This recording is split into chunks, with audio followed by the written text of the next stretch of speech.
Right, a lad in Middlesbrough shouting his mouth, telling people I work for Brian Cockrell and I do skunk farms and I do that and I do this and fucking. So I've heard about it. Anyway, somebody said he's selling the skunk. The farm's down. I don't know fucking not about skunk.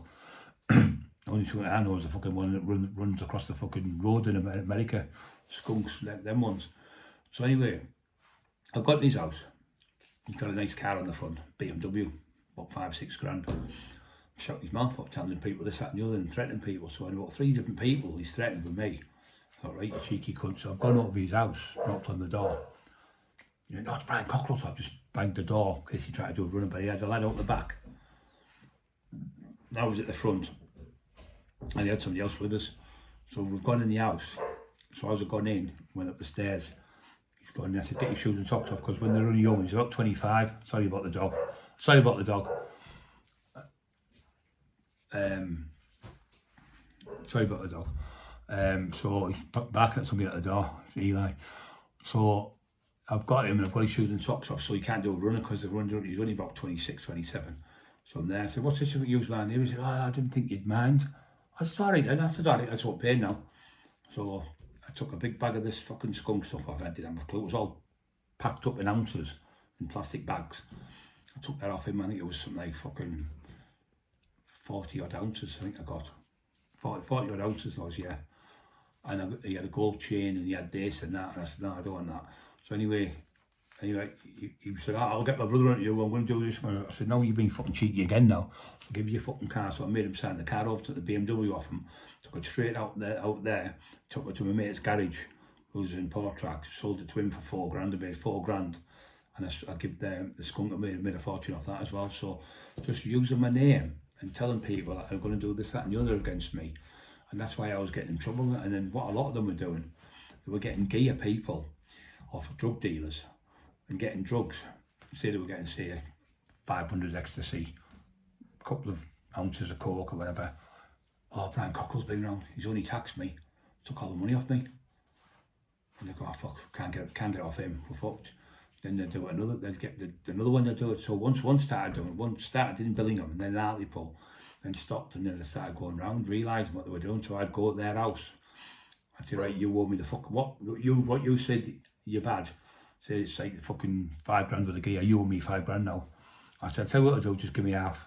You've used my name, you give me half, so you owe me 2.5 grand. You've had 5 grand, took 2.5 grand off you. And nearly every one of them, I got the money off. Some fucked off out the area, went to London and places like that and fucked off. But they were using my name, and that's what I started doing. I started fucking not taxing them, wasn't paying for using my name. So I stopped doing all the drug dealing for ages ago. So when they were selling it, they used my name to sell it. They'd say, would you come with us if I do a deal and make sure that nothing goes wrong? I used to get paid off the dealers. I'd say I'd get 5 grand off somebody who was doing a massive deal, and I'd get that every month off them to make sure they didn't get touched by other dealers in the area. So it was better for me because I wasn't dealing drugs, but I was giving them protection.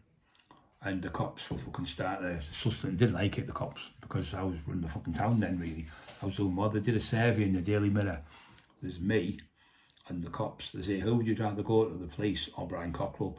If you go to the police, this happens. If you go to the police, Cockrell, this happens. And they had a survey in the Daily Mirror. I'll get it out for you and I'll put it on. I think Lee Walkley's got it, my lad who's writing the book.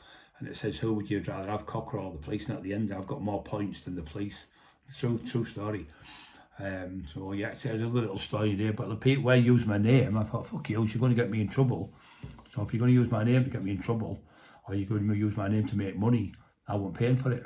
So that's what I used to do in the end. I used to go around and see them. Like I said to you, most people were happy just to give you them the fee anyway.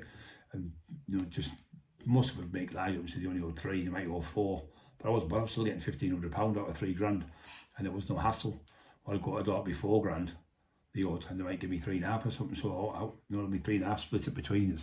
But I wasn't bothered, I was still getting good money off them. So yeah, another little story in the day about the drug dealers. I've got tons of these stories, you know, tons. You've got to remember I was doing this for 30 odd years taxing, 30 odd years of getting in between people, drug dealers, deals, 30 odd years of getting debts back for people, collecting debts all over the country, 30 odd years of bare knuckle fighting, and 30 odd years of working the doors, and 30 odd years of working trouble out on the streets. So you imagine how much trouble I've been in my lifetime with all these people phoning me non-stop. Like my phone was like the fucking Batmobile. Remember on the documentary, I said, it's like, I'm fucking like Batman. The only thing I haven't got is the Cape Crusaders, the cape. And that was true in the day. I was doing more jobs in the fucking place.